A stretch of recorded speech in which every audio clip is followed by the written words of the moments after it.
बिस्मिल्लाहिर्रहमानिर्रहीम, अस्सलाम वालेकुम। रमज़ान और हम में आपको कहेंगे खुशामदीद। मेरे साथ है मोहम्मद शुएब, मेरे साथ है सबीन फारूक। हम रोज़ाना किसी एक ख़बर से जब इस गुफ्तगू का आगाज़ करते हैं, मोस्टली हम पाकिस्तान की बात करते हैं। हम अगर रमज़ान की बात करें, एक फेस्टिविटी की बात करें, वो सब अपनी जगह, लेकिन क्यों ना आज इस गुफ्तगू का आगाज़ उस मुल्क से करें, उस सरज़मीन से करें जहाँ पर ज़मीन तंग की जा रही है मुसलमानों पर। क्यों ना बात हम करें फ़लस्तीन की, क्यों ना बात करें हम इसराइली जारहियत की, उस जुल्म की जिसने एक नई दास्तान रकम की है। रमज़ान का महीना, अमन का महीना, मुसलमान तो एक चुंटी को भी नहीं मारते सबीन, लेकिन वहाँ पर क्या हो रहा है कि मुसलमानों को बैतुल मक़दस में, मस्जिद अक़सा में नमाज पढ़ने की भी इजाज़त नहीं है। बिल्कुल। अभी 2 रोज़ कबल पहले की बात है कि 2 रोज़ कबल वहाँ पर हमने देखा कि इसराइली फोर्सेस एंटर होती हैं मस्जिद अक़सा में, जहाँ पर नमाजी नमाज पढ़ रहे हैं और उनको तशद्दुद का निशाना बनाया गया। इस वक्त हम स्क्रीन पर भी वो मनाज़र दिखा सकते हैं कि किस तरह से उन्हें मारा पीटा गया है, जिसमें तकरीबन 350 फ़लस्तीनियों को गिरफ्तार भी कर लिया गया है और 50 से ज़ायद जो लोग हैं वहाँ पर वो ज़ख्मी भी हो गए हैं। और कुछ फुटेजेस जो हम सोशल मीडिया पे ये भी देख रहे थे कि सारे रास्ते बंद कर दिए गए थे, जिस तरह उन्हें बाहर नहीं जाने दिया जा रहा था। आप देखें मेडिकल एड को भी रोका गया, तिब्बी इमदाद भी उन तक फराहम नहीं करने दी जा रही थी। और कुछ वहाँ पर चीखों की आवाज़ें ख़वातीन की भी हैं, जो वीडियोस हमें रिसीव हुई हैं, उसके अंदर ख़वातीन भी जो वीडियोस बना रही हैं, वहाँ पर चीखों की आवाज़ें हमें सुनाई दे रही हैं और ये स्क्रीन पर भी हम मनाजिर आपको दिखा सकते हैं। और इसके बाद यानी इस इंसिडेंट के बाद इसराइली फोर्सेस की तरफ से गज़ा की पट्टी पर हमने क्या देखा, हमने मिसाइल फायर होते भी देखे हैं। तो ये वहाँ के हालात हैं जहाँ पर दिन हो या रात, यानी सुबह हो या शाम, सांस लेना बड़ा मुहाल है, वहाँ पर जीना बड़ा मुश्किल है, वहाँ पर आगे बढ़ना अगर उसकी कोई बात भी करे तो वो मुश्किल। तो नमाज पढ़ने की भी इजाज़त नहीं है, यानी अपनी रिलीजियस प्रैक्टिस की भी इजाज़त नहीं है। मज़हब अपनी जगह, लेकिन इंसानियत पर भी ये सवाल है कि वहाँ पर हो क्या रहा है। तो हमने बात की फ़लस्तीन की, तो हमने बात की इसराइली जारहियत की। बढ़ते हैं आगे और रमज़ान और हम में कुछ और ख़बरें शामिल करते हैं। और जब हम बात पाकिस्तान की करते हैं तो ज़रूर आज जो पहली खबर हमने पिक की है वो है जनाब कौमी क्रिकेटर मोहम्मद हारिस से जुड़ी है। बड़ी प्यारी वीडियो है हमारे पास। बिल्कुल, बहुत प्यारी सी वीडियो है। अब वो भी हम चाहेंगे कि साथ साथ दिखाएं और वो वहाँ पर अफ्तारी करवाते हुए नज़र आ रहे हैं हमें। ज़बरदस्त जी। और पेशावर का खैबर बाजार चौक है, शहरों को अफ्तारी करवाते हुए देखा जा सकता है। मोहम्मद हारिस नौजवानों के साथ रोज़ेदारों को पानी भी दे रहे हैं, खाना भी फराहम कर रहे हैं। और जिन सोशल मीडिया यूज़र्स हैं वो बड़ा इसको पसंद कर रहे हैं, इस वीडियो को खासा सराहा जा रहा है, उनके एक्ट को भी सराहा जा रहा है। देखिए, क्रिकेटर्स अपनी फील्ड से बाहर निकल के उनकी ज़िंदगी में लोगों को बहुत इंटरेस्ट होता है, वो क्या कर रहे हैं, वो अपनी ज़िंदगी में कैसे हैं। तो जब इस तरह का वॉलंटियर हमें करते दिखाई देते हैं जहाँ पर लोगों की खिदमत हो रही है, रोज़ेदारों की खिदमत हो रही है, तो बहुत अच्छा लग रहा था। तो अप्रिसिएशन तो बनती है। एग्जैक्टली। चलें जी, बढ़ते हैं आगे। जो आज हमने क्लिप्स आपके लिए निकाल रखे हैं, एक क्लिप है हमारा मताफ, यानी जो तवाफ़े काबा जहाँ पर हो रहा होता है वहाँ पर हम क्या देख रहे हैं, जो उम्रा करने वहाँ पर ज़ायरीन मौजूद होते हैं। ये देखिए, सर पे चिड़िया आकर बैठी। एग्जैक्टली, वो तवाफ कर रहे हैं और उनके सर पे चिड़िया है। अच्छा, उन्होंने चिड़िया को उड़ाया नहीं किसी भी तरीके से, उसी तरह से वो तवाफ उन्होंने अपना जारी रखा है, जैसे कि वो चिड़िया भी तवाफ करी हो साथ। ये मंजर जो देखकर सब बहुत खुश हुए और इस वक्त हम आपको भी दिखा रहे हैं स्क्रीन पर। ये मनाजिर आप देख रहे हैं कि कितना खूबसूरत ये मंजर है हमारे सामने। कि इससे पहले हमने कल एक जो खबर शामिल की थी उसमें हमने एक बिल्ली देखी कि तरावी पढ़ाते हुए जिस तरह से इमाम के कंधे पे जाकर बिल्ली बैठी, उन्होंने कितनी शफकत का मुजाहिरा किया। और अभी हमने देखा ये चिड़िया को वो उड़ा नहीं रही और चिड़िया भी बैठी हुई है, तवाफ करते करते वहाँ से उड़ नहीं रही। ये हमारा दीन है जो हमें ये सिखाता है। और ये सभी हमने कई बार वहाँ पे देखा मताफ में, जब परिंदे काबा का तवाफ करते हैं, जब कबूतर वहाँ पर सजदा करते हैं, ऐसे बहुत से मनाजिर हमने देखे। लाइव भी मैंने ये मनाजिर देखे, मैं परिंदों का तवाफ करना वहाँ पर। Yes, it was beautiful. और अब जिससे आप मुलाकात कराएंगे, आपने कई तस्वीर उनकी देखी होंगी, तो पॉडकास्ट भी करते हैं, स्टैंड अप कॉमेडियन भी हैं, अपने से अंदाज में बहुत मज़े की बातें करते हैं। लेकिन जो मैंने तस्वीर का जिक्र किया वो इसलिए किया, बहुत से फैशन स्टाइलिस्ट या बहुत से ऐसी पर्सनैलिटीज़ जो फैशन करती हैं और वो समझती हैं कि बहुत अच्छा फैशन किया, जैसे कि सोनम कपूर लेकिन फिर आते हैं हमारे प्यारे अली गुलपीर और वो बताते हैं फैशन ऐसे होता है। जनाब अली गुलपीर साथ मौजूद हैं। 3 महीने हुए हैं जनाब शादी को, शादी के बाद जिंदगी कितनी बदली आज ये भी जरा उनसे पूछेंगे। अली अस्सलाम वालेकुम, कैसे हैं आप? वालेकुम अस्सलाम जी। मैं बहुत खुश हूँ, मैं बहुत हैप्पी हूँ। I am happy to be in your show also. Great. Thank you. और अब बताएंगे लास्ट 3 मंथ्स अली के कैसे गुजरे हैं? बहुत अच्छे गुजरे। लाइक वी वर टॉकिंग कि हनीमून पीरियड होता है शादी का, तो उसमें हमने एक्चुअली हनीमून के लिए गए भी थे बाली, बहुत इंडोनेशिया बहुत अच्छा मुल्क, बहुत अच्छा मजा आया। फिर वापस आए, फिर पर बेगम मेरी डॉक्टर है, वो हाउस जॉब करती हैं, Yes. तो वो बहुत काम करती हैं और मैं मीडिया में हूँ, तो मैं ज्यादातर फारिग रहता हूँ। नहीं, नहीं, हमारे एक मिनट मीडिया में अली, ये ना आपको अली होता है कि घर घर 4 कौन दिन चला रहा है? घर अली चला रहे हैं या भाभी चला रही है? मैं देखिए, अब हमारा घर बहुत छोटा सा है, अब अपार्टमेंट है, तो हम ये है कि ऑटो पे चल रहे हैं। वो इतना कोई नहीं होता, बट ज्यादातर मुझे चलाना होता है तो मैं चलाता हूँ, क्योंकि I am at home more. But we divide our responsibilities, और अच्छा पार्टनर, आई थिंक हम ये होता है कि हम समझ जब होगी तो बस है ना, सब सही हो जाएगा, सब काम मिल जाएगा, और ऑटो सारी घर की चीजें होगी। But I think everyone should do their bit in लेकिन रनिंग द अली हाउस, अली for चेंज sure. क्या आया है जिंदगी में शादी के बाद? इट्स टू सून, 3 महीने हुए, पर ये कि I it's like living with my best friend Azima. माशाल्लाह। मेरी बेगम मेरी बेस्ट फ्रेंड है, I love her, I am very happy to blessed to be with her. तो माशाल्लाह। मुझे वो बहुत मजा आता है। मैं क्योंकि मीडिया में इंसान है ना, कहते हैं ना 1000 लाखों फॉलोअर्स बट दोस्त कम होते हैं। It's a very lonely life, because आप यूर टूरिंग या आप ट्रैवल बहुत कर रहे हैं, आपका कोई एक ऑफिस नहीं है, कभी इधर काम, किधर उधर काम, कभी इसके साथ 24 घंटे शूट हो रही है, कभी वहां पे 35 घंटे, तो it gets lonely. So it's good to have a stable partner, कि कोई आपका घर में है, जिसकी नॉर्मल जॉब है 9 to 5, और उसके साथ जब आप बैठ के खाना खाते हैं, बात करते हैं, तो हमारी स्टोरियाँ बहुत अलग होती हैं।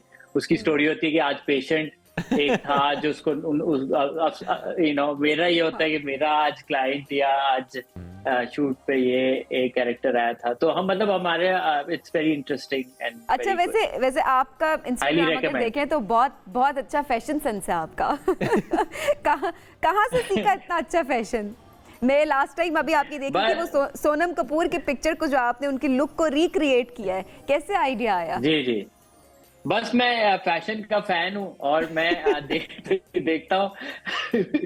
और मैं बहुत पहले मैंने एक शूट देखी थी पाकिस्तानी, जिसमें आई थिंक सदफ कमल है, और वो पानी गिर रहा है उनपे, और मैंने देखा कि अगर मेरे गांव में दादू से हो, तो मैंने कहा मेरे गांव का कोई बंदा वो फोटो देखेगा तो वो क्या समझेगा? वो समझेगा शायद इस बेगम अदी को धूप लग गई थी और हीट वेव में, तो उसने पानी बाल्टी डाली है ठंडा होने के लिए। तो उसको मैंने रिक्रिएट ऐसे ही किया था कि एक पीछे माली पानी डाल रहा है और मैं खड़ा हूँ वाइट बनियान पहन के। So that is how our first picture came about. और हम बस मेन चीज कॉमेडियन एंटरटेनर का होता है कि हालात बहुत मुश्किल है, टफ है बहुत लोगों के लिए, तो हम अगर लोगों को 5 मिनट के लिए अगर हंसी देते तो हमारा काम। That's what you are doing actually. Ali, आजकल क्या हो रहा है, आगे क्या प्लान्स हैं? आजकल हम एक वीकली पॉडकास्ट कर रहे हैं, जिसमें हम लोगों को, इंटरेस्टिंग लोगों को इंटरव्यू करते हैं।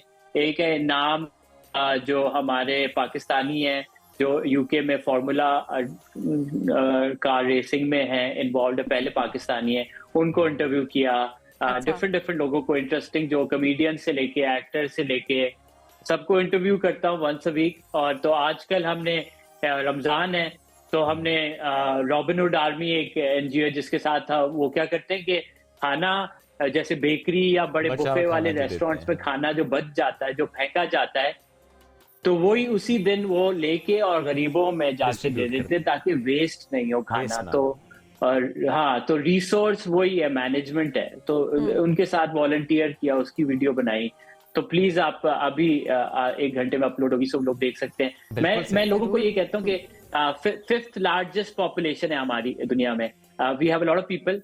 सब कोई पैसा दे के डोनेट नहीं कर सकता, पर अपना टाइम दे सकता है।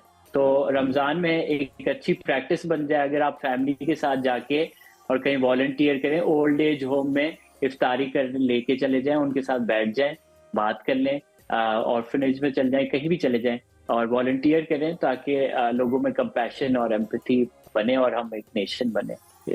ठीक है। अच्छा अली, अब आते जो पहला आपका जो सोलो था, वडेरे का बेटा, अब आज के दौर में, आज के हालात में, इस वक्त जो पॉलिटिकल कयास है, जो इकोनॉमिक डिस्पैरिटी है, इस सिचुएशन में कुछ नहीं बनाया, या कुछ अगर बनाना पड़े तो अली के दिल की आवाज़ क्या होगी, वो जुमले क्या होंगे? आई थिंक जो भी पाकिस्तान के साथ हो रहा है, जो भी हम जहाँ से गुजर रहे हैं एक स्टेट से, इट्स रियली टफ। सैडली मुझे अब छोटी फनी वीडियोस और पिक्चर्स पे ज्यादा फोकस है, पर मैं गाने म्यूजिक पे करना है, पर फिलहाल अभी कोई गाना नहीं है। बस एक मैंने गाना किया है अमेरिकन सिंगर के साथ क्लाइमेट चेंज पे, वो 3 जबानों में गाना है, सिंधी, उर्दू, इंग्लिश। वो कंट्री सिंगर है, एडन इंग्लिश नाम है उसके साथ। वो हम अर्थ डे पे रिलीज कर रहे हैं गाना। तो मैं लोगों को चाहूंगा कि हम सुने, क्योंकि क्लाइमेट चेंज बहुत इंपॉर्टेंट हमारे लिए, इसलिए क्योंकि हम करते नहीं है आलूदगी इतनी, but Pakistan is one of the most effective countries in the world जिस पे अफेक्ट होगा। इसके लिए हमारे फ्लड होते हैं, कराची डूब जाता है। बिल्कुल, इसी तनाजुर में हम देखते हैं कि वो फ्लड्स भी हैं, वो ड्रॉट भी है। अली, एक चीज और जरूर जानना चाहेंगे, इस महंगाई ने अली को कितना मुतासर किया है, हर लिहाज से अगर मैं कहूँगा मुतासर किया? देखें, मैं ऑनेस्टली अगर बोलूं तो मुझे इतना अफेक्ट नहीं होता, माशाल्लाह अल्लाह। देखें, असली इफेक्ट जो होता है ना, वो हर किसी के, हमारे जो स्टाफ है, जो मेरे ऑफिस में मेरी एम्प्लॉयज हैं, या मेरे जो घर में स्टाफ है, उनको हमें सपोर्ट करना चाहिए। बिकॉज अगर आप है ना कि महीने की इनकम 6 फिगर्स में है, तो आप घर कहीं ना कहीं चला लेते हैं, मगर जो इफेक्ट जो हजारों में कमाते हैं ना, उनको होता है। तो आई थिंक इस जो भी बुरे हालात में मैंने कोशिश ये की है कि जो मेरे इर्द गिर्द लोग हैं, मेरे से जुड़े हुए हैं, उनका मैं ख्याल रखूं। मेरा इतना बुरा बात नहीं है कि एक हम इंटरनेशनल ट्रिप कम ले लेंगे, कोई मसला नहीं है वो। That is not a big sacrifice. The fact sacrifice is when you can't feed और पे द स्कूल फीस। तो अगर हम सब अपने घर और अपने कनेक्टेड लोग, बिल्कुल ऐसा ही है अली, के खुद हम लोग ख्याल रखना शुरू करें। अगर हम ज्यादा मुतासर नहीं हो रहे तो हम इर्द गिर्द जरूर देखें कि कितना हम कंट्रीब्यूट कर सकते हैं, लोगों के चेहरों पे हम खुशियां, और हम शुक्र करें। शुक्र भी करें। मुझे ये लगता है जिससे भी आप पूछते हैं ना, तो कहता है हाँ यार बहुत, वो शिकवा करता है, वो शुक्र करता है। दो बड़ी पॉजिटिव बातें, एक शुक्र करना और एक अपने। पर अगर हम ये बोलें कि अल्लाह खैर है, it could have been worse, you know. So बिल्कुल ग्रेटफुल होना जिंदगी में सीखना चाहिए। बहुत शुक्रिया अली, आप मौजूद थे। और अब बढ़ते हैं एक ब्रेक के जानिब, रहिए हमारे साथ रमजान और हम।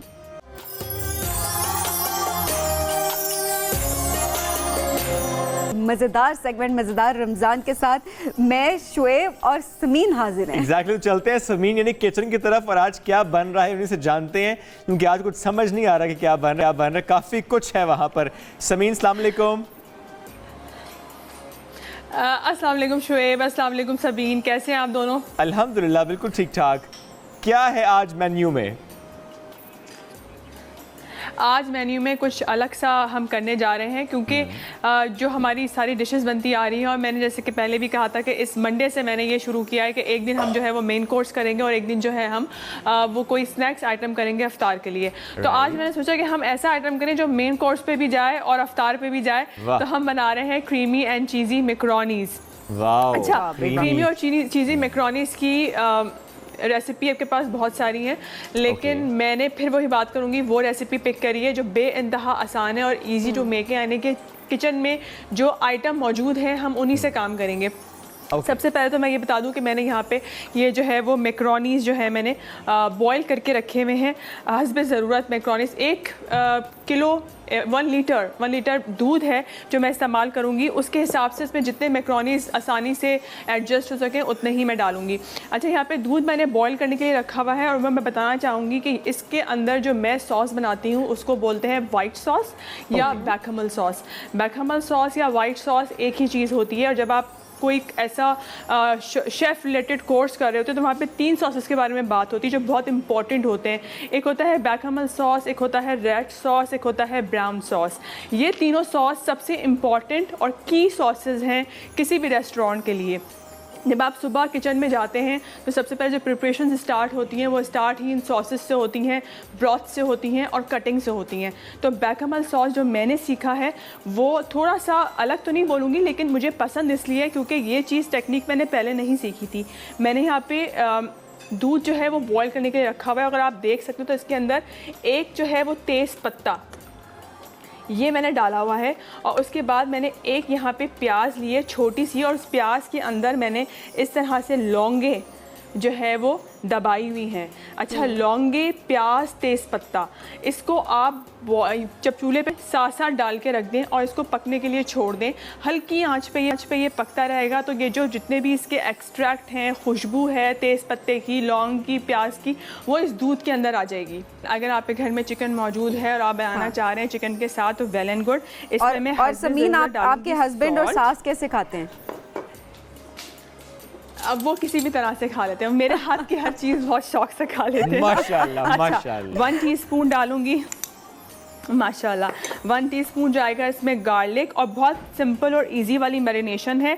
तकरीबन हाफ से पौना टीस्पून डालूंगी मैं इसके अंदर काली मिर्चें, और इतनी ही डालूंगी मैं इसके अंदर लाल मिर्चें, ठीक है। और फिर ये आएगा रेड क्रश्ड यानी कि लाल मिर्ची कुटी हुई, और ऑरिगैनो। जो मैक्रोनीज़ हैं, पास्ता हैं, इनके अंदर ऑरिगैनो का जो फ्लेवर है ना वो बहुत बेहतरीन आता है। तो ऑरिगैनो अपनी इन डिशेस में ज़रूर डाला करें। इटालियन कुजीन और इटालियन कुजीन के जो कुछ हर्ब्स हैं उनमें oregano is one of the most important herb जो कि वो लोग अपने खानों में इस्तेमाल करते हैं। अच्छा, इसको मैं अच्छे से मिक्स करूँगी और डायरेक्ट जो है हम यहाँ पे फ्लेम ऑन करेंगे। अच्छा, देखिए ये मैं इसको हाथ से इसलिए अच्छे से मिक्स कर रही हूँ, मैंने हमेशा बताया है कि चिकन को आप हाथ से बिल्कुल मैरिनेट कर सकते हैं, आपके हाथ धुले हुए होने चाहिए। पर प्रोफेशनली जब हम किचन में काम करते हैं तो वहाँ पे हम ग्लव्स का इस्तेमाल करते हैं, ठीक है। पर घर के जो किचन है उसके अंदर आप हाथ का इस्तेमाल कर सकते हैं। ये जो मैक्रोनीज, पास्ता होते हैं, इसमें गार्लिक का जो फ्लेवर है ना वो बहुत एक की फ्लेवर है। गार्लिक चाइनीज़ जो खाने होते हैं, कुजीन्स होते हैं, उनमें भी गार्लिक का बड़ा इस्तेमाल होता है। और चॉप्ड गार्लिक, ख़ास तौर पे मैं ये बोलूँगी कि चॉप्ड गार्लिक जो है ना वो आप इस्तेमाल करें। हर चीज़ के अंदर कुटा हुआ, पिसा हुआ, पेस्ट, सबका जो फ्लेवर होता है ना वो अलग अलग होता है। आप कभी घर में भी एक्सपीरियंस कीजिएगा कि आप अगर कोई चीज़ कुटी भी इस्तेमाल कर रहे हैं, कोई चीज़ आप पिसी भी इस्तेमाल कर रहे हैं, कोई चीज़ आप पेस्ट में इस्तेमाल करें, तो फ्लेवर में ज़रूर फ़र्क आएगा। अच्छा, ये चीज़ मैं ज़रूर बताऊंगी कि मेक श्योर कीजिएगा कि जब भी कभी आप चिकन का खाली प्याला इस्तेमाल करें तो उसको आप हटा दें, और जब भी आप चिकन निकालें, पक्की हुई चिकन कभी भी कच्चे प्याले में मत निकालें, उसको आप अलग कर दें और हमेशा एक फ़्रेश प्याला लें ताकि आपकी जो चिकन है वो एक फ़्रेश प्याले में आए। अच्छा, अब यहाँ पे ये अच्छे से जो गल जाएगा, उसके बाद है हमारा नेक्स्ट स्टेप जो कि बड़ा आसान है, बहुत इजी है। चिकन को बस इतना पकाना है कि ये गल जाए, और जैसे कि मैंने बताया कि स्ट्रिप चिकन जो होती है इस कटिंग में, यानी कि लंबी लंबी पतले पतले जो स्ट्रिप कटे हुए होते हैं वो बहुत जल्दी कुक हो जाते हैं। हार्डली 2 से 3 मिनट लगते हैं चिकन कुक होने में। समीन, आप ये पकाएं, चिकन की कटिंग की बात हम करें। वैसे समीन, जब भी हम समीन वाला सेगमेंट कर रहे होते हैं, आई मीन दिस मज़ेदार रमज़ान जिसमें नई नई डिशेस हम सीखते हैं, हमें बहुत से शहर याद आते हैं, बहुत सी फूड स्ट्रीट्स याद आती हैं। जब हम वहाँ जाते हैं तो हमें नए नए खाने नजर आते हैं। खानों की बात हो जाए तो पेशावर किसी से कम नहीं है। पेशावर पीछे से स्पेशली फवारा चौक की अगर हम बात करें तो वहाँ पर जनाब बहुत ही लजीज खाने होते हैं। थोड़ी देर पहले आप जिक्र भी कर रहे थे, वहाँ पर क्या होता है, कौन सा शरबत होता है, अब उसका नाम भूल रहा हूँ, लेकिन उसमें तुखमलंगा भी होता है, उसमें नट्स भी होते हैं, उसमें मुरब्बे भी होते हैं, बड़ा हैवी किस्म का होता है, बहुत ही मजे का होता है। तो एक जबरदस्त पैकेज आपको दिखाते हैं जनाब, आपको लेकर चलते हैं फवारा चौक और वहाँ पर देखते हैं कि क्या मजे मजे के खाने बन रहे हैं, सहरी के लिए भी, रफ्तारी के लिए। हाँ, रमजान की रौनकें। आइए आपको दिखाते हैं।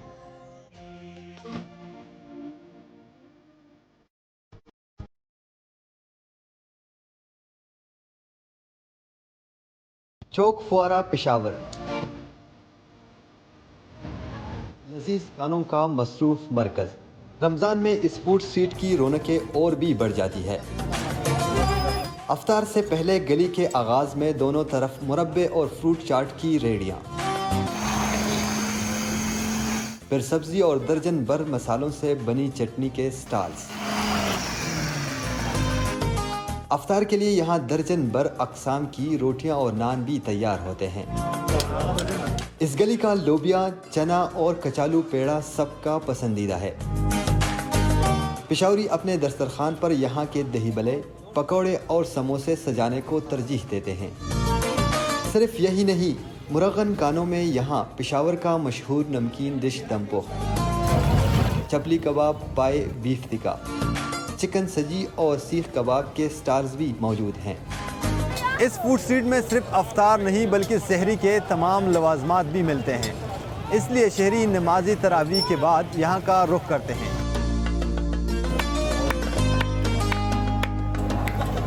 रात को यहाँ हल्के खानों और मशरूबात के दौर चलते हैं।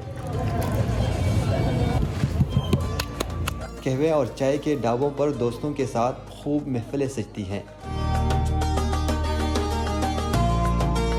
गोलगप्पे, नमकीन, लस्सी, सोडा वाटर और देसी घी में बनने वाली गरम गरम हलवा शहरी यहाँ पहुँचकर बमुश्किल हाथ रोक सकते हैं। रमज़ान मुबारक में चौक फुआरा की रौनकें सहरी तक बरकरार रहती है। कैमरामैन उस्मान सुल्तान के साथ अनवर ज़ेब, हम न्यूज़, पेशावर। वाह भाई वाह, ज़बरदस्त। कौन कौन से खाने जो आपने देखे वहाँ पे? देखे मतलब दिमाग में खाए भी महसूस किए नहीं खाए हैं सारे अल्हम्दुलिल्लाह। गोलगप्पे देखे थे, पूरियां देखी थी आपने, देसी घी का हलवा देखा आपने, कबाब देखे आपने, चपली खाया। सिर्फ देखा नहीं, जो भी वहाँ पे गया उसने वहाँ खूब पेट भर के खाया। आपने भी जाना है और वहाँ पे चीज़ें ट्राई करने हमें बताना है। अब चलते हैं अपने किचन की तरफ, समीन की तरफ। कहाँ तक पहुँची हमारी creamy and cheesy macaronis, Sameen बताइएगा। अच्छा देखिए, जिस ऑयल में मैंने चिकन पकाई थी उस ऑयल को आपने डिस्कार्ड नहीं करना है। वो बहुत कीमती ऑयल होता है, यानी कि वो की फैक्टर होता है किसी भी चिकन वाले पास्ता को बनाने के लिए। तो उस ऑयल को मैंने बिल्कुल डिस्कार्ड नहीं किया। उसी ऑयल के अंदर मैंने तकरीबन 2 टेबलस्पून अनियन जो है चॉप लेके फ्राई किया, और फ्राई करने के बाद डायरेक्ट मैंने उसके अंदर 1 टेबलस्पून के करीब जो है डाल दिया मैंने मैदा। उसको मैंने अच्छे से कुक किया और 1 टीस्पून मैंने साथ में डाल दिया बटर, ताकि बटरी फ्लेवर भी आ जाए। अच्छा, आपने इसको हल्का सा पकाना ज़रूर है, क्योंकि मैदे की हल्की सी कच्ची सी फीलिंग होती है, वो बिल्कुल आपके सॉस में नहीं आनी चाहिए। उसके बाद जो वहाँ पे दूध पक रहा था वो मैंने इसके अंदर यहाँ पे जो है वो ऐड कर दिया, और ये हल्की आंच पे पकेगा और गाढ़ा हो जाएगा। अच्छा, एक बड़ा इंपॉर्टेंट फैक्टर है, वो है चिकन पाउडर। अगर आपके घर में चिकन मौजूद नहीं है तो आप चिकन पाउडर भी इस्तेमाल कर सकते हैं। बहुत अच्छा फ्लेवर देती है और टेस्ट को आपके काफ़ी निखार देती है। बहुत सारे रेस्टोरेंट, बहुत सारे जो होटल्स हैं वो चिकन पाउडर जो है वो इस्तेमाल करते हैं अपने इस तरह के खानों में। अच्छा देखें, यहाँ पर ये हमारा वाइट सॉस तैयार हो रहा है और ये आहिस्ता आहिस्ता जो है खुद ही गाढ़ा होगा। और इसी पॉइंट के अंदर जो है मैं ये डालूँगी हमारे जो यहाँ पे बॉयल मैकरोनीज़ हैं वो हम ऐड कर देंगे। अच्छा, मैकरोनीज़ जो हैं ये भी थोड़ा सा जो है वाटर एब्जॉर्ब करते हैं, यानी कि जब आप इसके अंदर डालेंगे दूध के अंदर, तो जब ये पकेगा तो मैकरोनीज़ भी जो होते हैं वो थोड़ा वाटर अपना एब्जॉर्ब करते हैं। तो आपने थोड़ा सा रनी ही रखना है, ताकि अगर एब्जॉर्ब भी करें तो बहुत ज़्यादा जो है वो थिक ना हो जाए। बिल्कुल ठीक है। अगर बहुत ज़्यादा हो जाए तो फिर क्या करें, तो फिर ये करें कि आपने हल्का सा तो दूध का कॉन्टेंट ऐड करना है या फिर ब्रॉथ। चिकन ब्रॉथ जो है वो बहुत बेस्ट होती है आपको गाढ़ा करने में। देखें, आपको नज़र आ रहा होगा हल्की सी ना हमें गाढ़ी फीलिंग आ रही है साइडों पे, अगर आप देखें तो बस ये गाढ़ा होगा। इसके बाद मैंने इसको करना है डिश आउट। देखिए, ये मैंने निकाल लिया था जो हमारा पास्ता पक रहा था, यानी नहीं इंतजार हुआ ना आपसे, निकाली थी। अगर मैं दिखाऊं तो ये अच्छा, क्योंकि ये बेक भी होना है अभी, ठीक है। देखिए अच्छा खासा थिक हो गया है। अच्छा, सिर्फ मैंने इसका ग्रिल ऑन किया है अवन का, प्री हीट अवन में आप सिर्फ ग्रिल ऑन करेंगे और उसके बाद तकरीबन 5 से 7 मिनट जब तक कि ये इसका अच्छा सा चीज़ जो है वो मेल्ट हो जाए, आपने तब तक के लिए पकाना है, ठीक है। अच्छा, अब हमारे पास टाइम है तो हम आ जाते हैं अपनी ड्रिंक की तरफ। हम यूज़ करेंगे टैंग का लेमन पेपर जो है flavour, is one of my favourite flavour, और जहाँ पे भी रमज़ान हो वहाँ टैंग हर घर में मौजूद होता है। इसके अंदर है vitamin C, D and zinc. So आज हम बनाएंगे स्ट्रॉबेरी के साथ लेमन पेपर का मज़ा। सबसे पहले डालूंगी मैं यहाँ पर पानी, तकरीबन 1 से 1.5 गिलास पानी आ गया जी। और उसके बाद हम डालेंगे टैंग, तकरीबन 1.5 से 2 चम्मच। I am not using any sugar, I am not using anything else. हम सिर्फ टैंग ही डालेंगे और डालेंगे स्ट्रॉबेरीज़, तकरीबन 8 से 10 स्ट्रॉबेरीज़ हैं वो मैं इसमें डालूँगी। अच्छा, उसके बाद मैं डालूँगी बर्फ़। बर्फ़ है इधर। ओके, बर्फ़ के जो बगैर है ना वो ड्रिंक बिल्कुल ही इनकम्प्लीट है। सो आप अपनी मर्ज़ी के हिसाब से, मुझे बहुत चिल और ठंडा ड्रिंक जो है वो बड़ा मज़े का लगता है। और ये आ गया हमारा इसका कवर। और अब शोएब की मज़ेदार आवाज़ जिनको बड़ी पसंद है। अच्छा, ये चल नहीं रहा है। वाह। और जैसे ही आपने इसमें स्ट्रॉबेरीज डाली हैं तो आप देख सकते हैं कि कलर जो है क्या वो एकदम से जबरदस्त change हो कलर गया। आ गया। अब इसके अंदर कलर आ गया। अब आप इसके अंदर चाहें तो लेमन, जो इनका ये फ्लेवर है लेमन पेपर का, इसके साथ बहुत सारे फ्रूट्स जो हैं वो जा सकते हैं। क्योंकि नॉर्मली मैंने आपको ये बताई है बात कि जो ड्रिंक्स बनती हैं उसमें लेमन डलता है, उसमें सॉल्ट होता है, शुगर होती है, तो वो सब चीज़ें ऑलरेडी टैंग के जो इस फ्लेवर में है वो मौजूद है। ठीक है, तो ये बड़ा अच्छा इसकी फ्लेवर है कि आप इसके साथ अब कुछ और ऐड करने की ज़रूरत नहीं है। और इतना प्यारा कलर है समीन इसका आया, बिल्कुल आपके कपड़ों से मैच कर रहा है आज। आज ड्रिंक भी मैचिंग। नोट नहीं किया। बिल्कुल मैचिंग। वैसे आज पाकिस्तान समेत दुनिया भर में सेहत का दिन भी मनाया जा रहा है और ये जो आलमी दिन की हम बात करते हैं इसका मौजू क्या है इस साल का?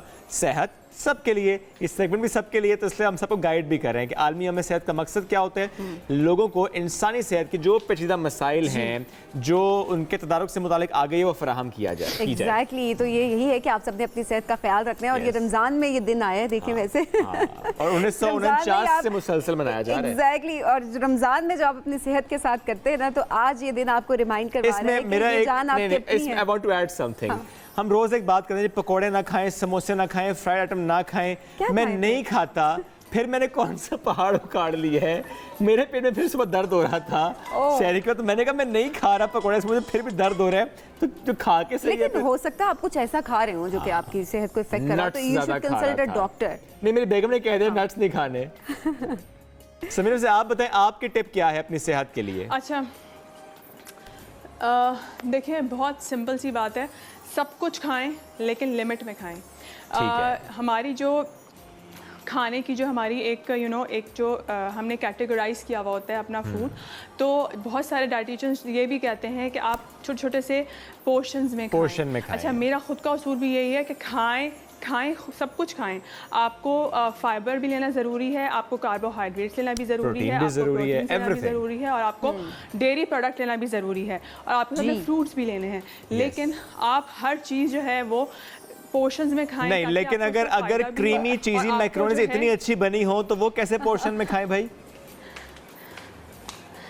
अच्छा चले, कभी कभार चीट मील भी तो होता है ना। क्या चीट मील सामने लाएं? जबरदस्त जो है ना मेरा चीज़ें जो है वो मेल्ट खूबसूरत सा हमारा चीज़ जो है हो गया है। और क्योंकि टाइम की शॉर्टेज है, इसमें मैं चाह रही थी कि हल्का सा जो है वो क्रस्ट भी आए, हल्का सा कलर आए, पर टाइम की शॉर्टेज की वजह से वो क्रस्ट जो है नहीं आ पाया। लेकिन अगर आप घर में बनाएं, थोड़ा सा वेट करें कि इसमें हल्का सा क्रस्ट आएगा तो ये और अच्छा लगेगा। और अगर मैं इसको ऐसे दिखाऊंगी तो डेफिनेटली ये जो चीज़ी वाला फ्लेवर है, ये देखें, ये। और अब इसके ऊपर आप डालेंगे थोड़ा सा ऑरिगेनो तो और अच्छा लगेगा। हाँ जी, ऑरिगेनो मैंने ऑलरेडी इसके ऊपर डाला हुआ है। मैंने आपको बताया था कि जब मैंने ये बेकिंग पे रखा था, तो ये देखिए आपको नजर आ रहे होंगे ऑरिगेनो लीव्स, ये ऑलरेडी डले हुए हैं। पर क्योंकि शोएब ने मुझे कहा है तो मैं जरूर जो है वो डालूंगी, उनकी बात को रद्द नहीं करूंगी। थैंक यू सो मच जी। कोई तो है जो मेरी बात सुनता है। Thank you so much. Thank you Sameen बगा जी। ये डिश हमारी रेडी है, क्रीमी चीज़ी मैक्रोनीज, और जो ड्रिंक थी उसका मुश्किल सा नाम था स्ट्रॉबेरी एंड लेमन पेपर। ये देखें, ये है पंच, स्ट्रॉबेरी लेमन पेपर पंच। बिल्कुल, हाँ, ये था। वेलकम बैक जी रमजान, और हमें खुश आमदीद। चलें जी शायद को चलते हैं। कल तो सैर कराई थी आपने, उस मुल्क की दोबारा सैर कराने का रहा है आपका। मुल्क इतना बड़ा मुल्क है, इतना खूबसूरत मुल्क है, बड़ा नहीं कहेंगे बहुत ज्यादा, लेकिन इतना खूबसूरत मुल्क है कि उसकी सैर अभी कंप्लीट नहीं हुई थी।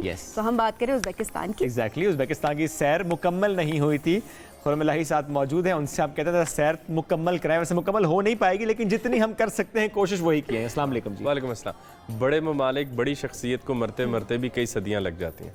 यानी उज़्बेकिस्तान अब उतना ग्रैंडर के साथ नहीं रहा जो हम समरकंद, ताशकंद, बुखारा की बातें सुन रहे हैं। लेकिन आज देखें कि आज भी अगर हम उस तसलसल को देखते जाएं तो बड़ी शय को तोड़ते तोड़ते भी, छोटा करते करते भी कदावर को छोटा करते बोना करते भी कई सदियों और जोर लगता है। तो अगर हमने कल थोड़ी हिस्टोरिकल बात की थी, आज जरा उनकी मईशत पे बात करते हैं तो उनके पास बड़े अमीर हैं उज़्बेकिस्तान वाले, और उनकी कुछ नेचुरल वजूहात हैं। पहली बात के there very lucky to have white gold, उनके पास सफ़ेद सोना है यानी कपास। दुनिया के 8वें बड़े प्रोड्यूसर हैं, 12वें बड़े एक्सपोर्टर हैं, और उनकी अपनी एक्सपोर्ट्स का 17% कपास के ऊपर मौजूद है।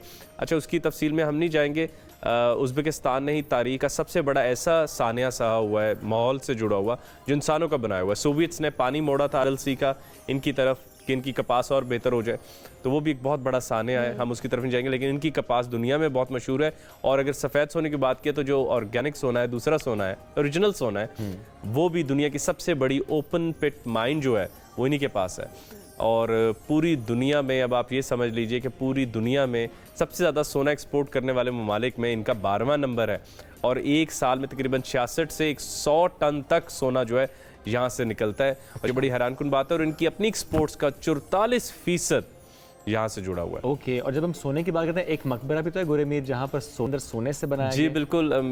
मीर तैमूर का बहुत बड़ा ख्वाब था, और वो जंगजू था, तो जंगजुओं की ख्वाहिश होती है कि वो जंगों से, मौत से बहुत मोहब्बत करते हैं। तो उसने अपना मकबरा पहले ही बनवा रखा था। तो जब उसने अपना मकबरा पहले बनवाया तो उसको यकीन ही नहीं था कि मैं नमूनिया से मर जाऊंगा। तो खैर उसको वहाँ दफना दिया गया, तो अंदर हर तरफ सोना लगा हुआ है। और एक कहानी बहुत मशहूर थी कि जो तैमूर की लाश को दोबारा बाहर निकालेगा तो बहुत बड़ा अजाब आएगा, और तैमूर ये लिख के मरे थे, और ये बात बहुत ज़्यादा मशहूर हुई थी। जब स्टालिन की फ़ौजें वहाँ पहुँची तो बताया गया कि मत करो, यहाँ ये बात बहुत मशहूर है। लेकिन उन्होंने ये गलती की और कहा भी। लेकिन स्टालिन ने इस बात की ताज़ीम रखी और उसकी कब्र में उसकी लाश को वापस भिजवा दिया गया। लेकिन जब तक वो उसकी रिमेन्स ऑफ द बॉडी बाहर रहीं तो उसने अपनी रेड आर्मी के मुसलमान सोल्जर्स को मोटिवेट करने के लिए वहाँ आने की इजाज़त भी दी थी। लेकिन उसने इस कहानी पर यकीन रखा कि जो तैमूर की remains of the dead body को बाहर निकालेगा उस पर एक अजाब आएगा। तो स्टालिन स्टेड लॉयल। रशियंस जो है वो वैसे भी कहावतों और कहानी और किस्सों पे बहुत बिलीव रखते हैं। एक और मकबरा भी तो है, इमाम बुखारी सही सित्ता में देखिए इतना बड़ा नाम है। उन्होंने अपनी ज़िंदगी में 3 लाख, कुछ कहते हैं 6 लाख तक अहादीस इकट्ठी की और उनको प्योरीफाई किया, उनको गुजारते गए, और उनमें से फ़कत 3000 पीछे बची। वो 4 बातों पर इंसान को जांचते थे। 3 हमें दोहरा देता हूँ। आदिल हो, हाफजा अच्छा है, तवातुर से तुम रवायत कर सकते हो, और चौथा कि क्या तुम उस आदमी को ज़िंदगी में मिले थे। तो शोएब अगर आप ज़िंदगी में देखें तो रोज़ की तकरीबन 100 के करीब बड़ी बातें रसूल करीम सल्लल्लाहु अलैहि वसल्लम से जुड़ी हुई वो देखते थे और उनमें से परखते थे। और 3 लाख के डेटा सेट से 3000 फ़कत पे मुरतब करना मेरे ख्याल से बहुत बड़ी बात, चैलेंजिंग था, बिल्कुल था। हाँ, एक टावर भी तो है खुरम भाई वहाँ पर। टावर है जो कि मुसलमानों ने बनवाया था अजाने देने के लिए और हमारे आर्किटेक्चर का हिस्सा है मीनार। लेकिन जब चंगेज आया तो वो इतना हैरान हुआ, सब कुछ तोड़ रहा था, उस टावर को छोड़ दिया। और उस टावर से उसने भी अपनी पसंद का ही काम लिया और उसको टावर ऑफ डेथ कह दिया गया कि जो पसंद नहीं होता था उसको उसके ऊपर से फेंक दिया जाता था। लेकिन इतना खूबसूरत टावर था उस जमाने का बना हुआ। चंगेज जब सब चीज़ें तोड़ रहा था तो उसने कहा भाई इस टावर को छोड़ दिया जाए। जंगों में यही टावर वॉच टावर के तौर पे यूज़ होता था, ये मीनार अजानों के लिए यूज़ होता था और चंगेज़ लोगों को सजाएं देने के लिए यूज़ करता था। और जब कुछ नहीं होता था तो आंखों की राहत के लिए भी चंगेज़ को भी इस टावर ने हैरान कर दिया। और रात को जब जलता है तो कितना खूबसूरत, बहुत खूबसूरत लगता है वो। तो खैर अब उन्होंने मॉडर्न तरीके से मार्केट कर रहे हैं।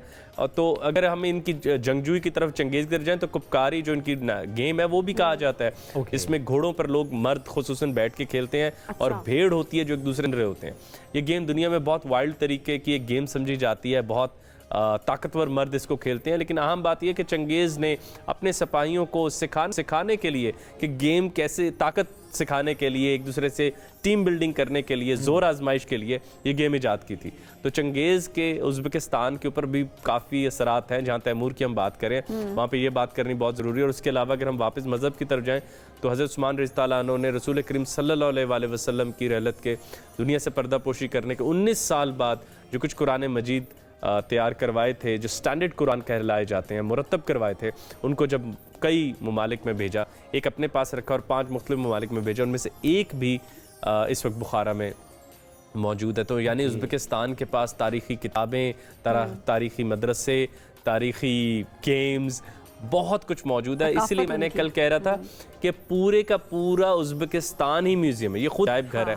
अच्छा, आप कालीन में चले जाएं, बेहतरीन कालीन बना रहे हैं, रेड कलर, लाल रंग तो जैसे, अच्छा वैसे सोचें लाल रंग क्यों? कल से हम बात करेंगे, बहुत तशद्दुद है, कत्ताल बहुत हुआ, चंगेज बहुत आया, अलेक्जेंडर बहुत आया। आप बताते हैं इनकलाबी रंग, इसको इनकलाबी रंग है, शोधा का रंग है, तो शायद उस वजह से वो इसमें शामिल हो गया। अच्छा, हल्का सा अगर हम जाएं तो फ़कत ये जंगजूई पन्नी है। तो हमने कल भी बात की कि 3 मदरसे थे, उनमें से एक मदरसे जो कि तैमूर के पोते भी समझे जाते हैं, तो उलुग बेग, उनकी एक ऑब्जर्वेटरी भी मौजूद है। आज शोएब, हमारा अफसोस की बात कि अगर हमने अपना चांद भी देखना हो तो हम आपस में लड़ पड़ते हैं। हमारी दूरबीन और दूरबीन जिससे हम चांद देख रहे होते हैं वो भी मांगे की होती है, भाई हमने नहीं बनाई। मार्स पे जो जा रहे हैं वो नासा वाले हैं या रशियंस हैं या चाइनीज़ हैं। उलुग बेग के पास अपनी ऑब्जर्वेटरी थी जहाँ से वो चांद सितारों को देखते थे। ताशकंद में भी अगर कहा जाए आसमान बहुत साफ़ होता है, ये अल्लाह ताला ने एक लक रखी है कि उसको वहाँ सितारे देखने, Tashkent is a very good place to be at. लेकिन ये समरकंद में उसने बनवाई, he was himself a ruler, mathematician, और साथ ही ये बनवाई। ट्रॉपिकल ईयर उसने नापा 25 सेकंड के एरर के साथ एक्यूरेट। और वही जो बात मैं कल कर रहा था कि कोपर्निकस इतना ज़्यादा प्रिसाइज नहीं हो पाया था जितने वो लोग बेग हो पाए थे। और उस ज़माने में उन्होंने इंसानों का रुख, जहाँ पे उस ज़मीन पे बड़े बड़े मीनार और मदरसे बना रहे थे, उन्होंने सब इंसानों की आंखों को मोड़ा और उनका चेहरा ऊपर की तरफ करवा दिया। तो उज़्बेकिस्तान हमारी तहजीब में वो जगह है जो मुआशी तौर पे बहुत आगे थी, इल्मी मैदान में बहुत आगे थी, मजहबी तौर पे बहुत आगे थी, और बड़ी शख्सियत हमें वहाँ मिल रही हैं। हमें इमाम बुखारी मिल रहे हैं, हमें जंगजू बड़े मिल रहे हैं, हमें उल्मा बड़े मिल रहे हैं। और फिर इसी ऑब्जर्वेटरी में जो दूसरा बड़ा उन्होंने काम किया वो ये था कि यहाँ पे एक कॉलेज बनाया गया था और जिसके डीन्स उस ज़माने में चुने जाते थे, जिस ज़माने के बेहतरीन उल्मा तो होते ही होंगे, मगर उनके चॉइस जो है वो इस बात पे होती थी कि वो कितने बड़े मैथमेटिशियन हैं। ओके, तो ये एक बहुत बड़ी बात है कि जब हम उज़्बेकिस्तान की तरफ रुख करते हैं तो हमें इतनी हैरान कुन बातें मिलती हैं और हमें अपनी तहजीब की वो सबसे खूबसूरत चीज़ जो हमने खो दी। देखें, कपास तो कहीं भी उग सकती है, सोना कहीं से भी मिल सकता है, इल्म हर जगह नहीं आता। तो इल्म जो है वो जो उसका मुतलाशी होता है उसी को मिलता है। तो अब वो हमसे खो चुका। अब हमारे पास वाकई सिर्फ कपास और बिल्डिंग्स और नाम पुराने रह गए हैं। अब तो कपास भी नहीं रहेगा। अब हमारे पास कपास भी नहीं रह गए। तो ये उज़्बेकिस्तान की एक छोटी सी, लेकिन बार हम इस तारीख से सीख बहुत कुछ सकते हैं, सीख भी बहुत कुछ सकते हैं, और हमारे पास भी बहुत कुछ है। हमारे पास अपनी सकाफत, हमारे देखें कितनी हमारे पास अपॉर्चुनिटीज हैं। सबसे बड़ी बात है कि अगर हम ये कहें कि हम कभी भी we never go to the dark zone, हमारे पास अपॉर्चुनिटीज बहुत, अल्हम्दुलिल्लाह। अपॉर्चुनिटीज के लिए भी एक तैयार आदमी उनसे फायदा उठा चुका है, एक बेकार आदमी अपॉर्चुनिटी से। Luck is all about opportunity, जब एक उस आदमी को मिले जो तैयारी कर रहा था, वरना अपॉर्चुनिटी कुछ भी नहीं होती। रोज अल्लाह ताला की कायनात नए तरीके से जलवागर होती है, हम अपनी किस्मत बदलना ही नहीं चाहते। तो अल्लाह ताला ने तो कहा है, वो अलामा का शेर है ना, कि ये कायनात अभी नातमाम है शायद, भाई इसको हमने मुकम्मल करना था। हमारी तारीख जितनी बड़ी अजीम हो, फैसला इस बात पे होगा तुम आज कितने बड़े आदमी, हमारा आज फैसला करें हम कहाँ पे खड़े हैं। तो ये थोड़ी सी अफसोस की बात है कि हमें अपनी बुलंदो बाला इमारतें दिखाने के लिए माजी का रुख करना पड़ रहा है, अपनी ऑब्जर्वेटरी दिखाने के लिए भी 16वीं-15वीं सदी में जाना पड़ रहा है। हमें इस दौर में वो सब इस्लाम जिंदा करके दिखाना। इंशाल्लाह वी विल डू इट, इंशाल्लाह। सर्टेनली। फरम भाई बहुत शुक्रिया, साथ मौजूद थे, उज़्बेकिस्तान की सैर कराई। कल कौन सा मुल्क है? ये तो एक राज, इसी का कोई हमसाया मुल्क है ना, इसी का हमसाया मुल्क है। आप भी गेस करें, व्हाट्सएप करें हमें। और ऑफ कोर्स स्तान तो होगा, अब उस स्थान से पहले क्या होगा ये हम कल आपको बताएंगे, सैर कराएंगे। एक ब्रेक लेते हैं, वापस आते हैं, साथ रहिए। Welcome back. रमज़ान और हम एक बार फिर कहेंगे खुशामदीद। और अब ज़रा बात करते हैं, जब हम क़यामत का जिक्र करते हैं तो क़यामत से पहले एक ज़माने की भी बात होती है। ये वो ज़माना है जब दुनिया में कुफ्र फैल जाएगा, ज़मीन जुल्म और सरकशी से भर जाएगी। वो जो तारीकी है उसको ख़त्म करने के लिए इमाम मेहदी रज़ी अल्लाह अन्हा का ज़ुहूर होगा। उनसे मुताल्लिक़ कुरान और हदीस में मौजूद जो बिशारतें हैं उन समेत कुछ आम सवालात आज हम इस नशिस्त में रखेंगे। मारूफ मजहबी स्कॉलर राजा ज़िया साहब साथ मौजूद हैं, उन्हें वेलकम करते हैं। अस्सलाम वालेकुम जी, कैसे हैं आप? वालेकुम सलाम, अल्हम्दुलिल्लाह जी। इमाम मेहदी आज हम जब जिक्र कर रहे हैं, मैं ज़रूर चाहूँगा पहले तो कुरान में कहाँ कहाँ पे किस किस तरह जिक्र हुआ वो उस पर आगाज़ करते हैं। बिल्कुल, बिस्मिल्लाहिर्रहमानिर्रहीम। सबसे पहले तो बात यह कि इमाम मेहदी का जो है ज़िक्र तज़किरा जो है वो आपको अहादीस मुबारका में और सही अहादीस में बहुत ज़्यादा मिलता है। कुरान मजीद में उनका ज़िक्र मौजूद नहीं है, लेकिन इतनी ज़्यादा अहादीस हैं और इतनी ऑथेंटिक अहादीस हैं और इतनी वजाहत से बयान किया गया कि ये एक sign of the end of times है, यानी जो आखिरी ज़माना है उसकी निशानियों में से एक है। और जो मेहदी का जो लफ्ज़ असल में ये निकला ही हिदायत या हुदा से है, तो उसका मतलब ये होगा जिस तरह वो राइटली गाइडेड अल्लाह की तरफ से एक शख्स होंगे जो आएंगे और उस ज़माने में आएंगे जब के हालात जिस तरह आपने अभी जिक्र किया इतने ख़राब होंगे। और मैं समझता हूँ कि आज जब हम लोग दुनिया के हालात देखते हैं और ख़ास तौर पर मुस्लिम उम्मा के, तो शायद एक उम्मीद की किरण हमारे दिलों में जाग जाती है कि इमाम मेहदी जिस ज़माने में आएंगे वो तकरीबन आप कह लें कि हर तरह का जो सोशल ईवल है, करप्शन है, फितना फसाद है दुनिया में, वो हो रहा होगा और वो उस टाइम पर नमूदार होंगे जब मुसलमानों की उम्मीदें समझ लें कि बिल्कुल ख़त्म होने के आसपास होंगी। तब उनका ज़हूर होगा और एक ही रात में, जैसे कि हदीस में आता है कि अल्लाह ताला एक ही रात में उनको इस लीडरशिप के रोल के लिए तैयार कर देगा। यानी कि इमाम मेहदी को खुद भी आइडिया नहीं होगा कि इमाम मेहदी हूँ, एक ही रात में अल्लाह ताला उनकी वजह से कि हदीस में आता है अल्लाह ताला उनको प्रिपेयर कर देगा। तो ये कुछ उनकी चीज़ें हैं। बाकी जहाँ तक उनकी आप कह लें पर्सनैलिटी की बात है या उनके नाम की बात है, तो नबी करीम सल्लल्लाहु अलैहि वसल्लम ने कुछ बातें उनके बारे में इरशाद फरमाई। एक तो ये कहा कि वो जो है उनका नाम मेरे नाम जैसा और उनके वालिद का नाम मेरे वालिद के नाम जैसा होगा। यानी कि उनका जो नाम है वो मोहम्मद इब्न अब्दुल्लाह होगा। और उनके माथे के बारे में आता है कि उनका माथा चौड़ा होगा, नाक उनका बड़ा प्रोमिनेंट सा होगा या इसको ऊंचा नाक कहते हैं वो होगा। ये उनकी डिस्क्रिप्शन है। रहते वो मदीना में होंगे, बहुत ही एक अच्छे अखलाक वाले, अच्छे किरदार वाले इंसान होंगे। वो वहाँ से मूव करके मक्का आएंगे और उस टाइम पे जब वो मक्का आएंगे तो मक्का की जो पॉलिटिकल सिचुएशन है वो बड़ी आप कह लें कि तशवीशनाक होगी कि जो मक्का में जो यानी जो एक आप कह लें कि उस इलाके का जो रूलर है या जो बादशाह है उसका इंतकाल हो जाएगा। यानी जब उसका इंतकाल होगा उसके 3 बेटे होंगे, उन 3 बेटों के बीच में आपस में एक कह लें कि पावर स्ट्रगल शुरू हो जाएगी कि अब पावर में कौन आएगा, हुकूमत किसके हाथ में होगी। और वाइल ये डिबेट हो रही है तो लोग जो है वो इमाम मेहदी को मक्का में ही एक तरह से अपॉइंट करेंगे कि आप हमारे लीडर बन जाएं। इन लोगों ने तो लड़ाई रुकनी नहीं है और इनका तो काम मजीद ख़राब होगा, आप बराए मेहरबानी लीडर बन जाएं। तो इमाम मेहदी जो है वो इंतहाई दर्जे की रिलक्टेंस शो करेंगे कि नहीं, मैं इस पोजीशन में नहीं आना चाहता। Which also goes to show कि वो एक ऐसे शख्स होंगे जो कि पावर हंगरी नहीं है, ना वो किसी ओहदे को चाहते हैं, बल्कि जिस तरह तमाम यानी हम लोग देखते हैं खुलफाए राशिदीन में भी और दीगर हमारे जो असलाफ में लोग गुजरे हैं, वो लोग पावर के लिए यानी अपने आप को ना नॉमिनेट नहीं करते। इमाम मेहदी के आने के बाद सबसे पहले तो वो उन हालात में आ रहे हैं जबकि एक पॉलिटिकल टर्मोइल की सिचुएशन है, एक खलीफा की या एक बादशाह की, एक रूलर की वफ़ात हुई है। उसके बाद उसके जो 3 बेटे हैं वो आपस में अब लड़ाई झगड़ा कर रहे हैं, उनको समझ नहीं आ रहा कि अब हुकूमत कौन करेगा। इसी दौरान लोग जो हैं वो इमाम मेहदी को नॉमिनेट करते हैं। इमाम मेहदी जो है वो उस लीडरशिप के रोल में आने के लिए तैयार नहीं है, लेकिन लोग उनके बस समझने के पीछे पड़ जाते हैं कि बस आप ही नहीं करना, आप ही नहीं करना। फिर फाइनली वो इस चीज़ को एक्सेप्ट करते हैं और ये आप कह लें कि जब वो एक्सेप्ट कर लेते हैं इस चीज़ को, उस टाइम पर एक लश्कर जो है वो रवाना हो जाता है, एक मुसलमानों का लश्कर, उनको रोकने के लिए। अब आप इमेजिन कर सकते हैं कि पावर डायनामिक्स क्या है। वो जो बादशाहों के बेटे हैं उनको लगा कि शायद उनकी पोजीशन जा रही है, उन्होंने एक मुसलमानों की आर्मी या एक उनका लश्कर जो है वो रवाना कर दिया और वो मक्का में बैदा के मकाम पर ज़मीन उस पूरे लश्कर को निगल जाती है, यानी ज़मीन उसको खा जाती है। और इससे काइंड ऑफ एक दलील भी मिल जाती है कि ये वही लश्कर था जिसके बारे में नबी करीम सल्लल्लाहु अलैहि वसल्लम ने पहले से बता रखा था कि ये इमाम मेहदी को रोकने के लिए आएगा। उस लश्कर में से सिर्फ एक शख्स बचता है जो कि ये खबर लेकर आगे जाता है कि जी वो जो लश्कर रवाना हुआ था वो पूरा का पूरा जो है वो तो ज़मीन उसको हड़प कर गई। सईदा आयशा जो है रज़ियल्लाहु अन्हा, उन्होंने ये पूछा था कि या रसूलल्लाह ये बताइएगा कि जो लश्कर होगा जो मुसलमानों का होगा इनका हिसाब किताब कैसे होगा, यानी क़यामत के दिन इनका क्या मामला होगा। तो आपने फरमाया था कि इस लश्कर का मामला उनकी नीयत के ऊपर बेस्ड होगा। यानी जो शख्स वहाँ पे समझता होगा कि मैं वाकई में कोई जिहाद करने जा रहा हूँ और कोई वाकई में कोई ऐसी चीज़ है जिसको रोकना बनता था शरीयत के मुताबिक, तो ठीक है उसका हिसाब उसी तरह होगा। लेकिन किसी के दिल में अगर कोई बुग़्ज़ था इमाम मेहदी के अगेंस्ट या कोई ऐसी बात, तो उसका हिसाब उसी हिसाब से होगा। तो इसके अंदर यानी कि अच्छे मुसलमान भी हो सकते हैं और मुनाफिकीन भी हो सकते हैं इसके अंदर, यानी उनका हिसाब उनके एतबार से। अब होगा ये कि यानी हजर अस्वद और मकाम इब्राहीम के मकाम के बीच में लोग जो हैं वो इमाम मेहदी के हाथ पर बैत देना शुरू कर देंगे और उनको अपना लीडर, उनको अपना खलीफा मान लेंगे और ये वो फिर आलमी सतह पर मुसलमानों के लीडर बन के सामने आएंगे। और इस पॉइंट पर रियलाइज़ होगा सबको कि ये वाक़तन इमाम मेहदी हैं। और जिस तरह की हदीस में आता है कि नबी करीम सल्लल्लाहु अलैहि वसल्लम ने इरशाद फरमाया कि अगर क़यामत के आने में एक भी दिन वाक़ई पीछे रह गया हुआ तो अल्लाह ताला उस दिन को तवील कर देगा हत्ता कि उसमें इमाम मेहदी आ जाएंगे और अल्लाह ताला उनके लिए यानी उसको आसान कर देगा और एक ही रात में उनको तैयार करेगा उस लीडरशिप रोल के लिए। और ये भी बात फरमा दी कि इमाम मेहदी जो है वो मेरे ख़ानदान में से होंगे। और इसके बारे में उलमा बयान करते हैं कि वो हज़रत फ़ातिमा जो है रज़ियल्लाहु अन्हा की औलाद में से, बल्कि इमाम हसन की औलाद में से होंगे और ये तब जाकर इनके लोग जो है ना उनके हाथ पर बैत करेंगे।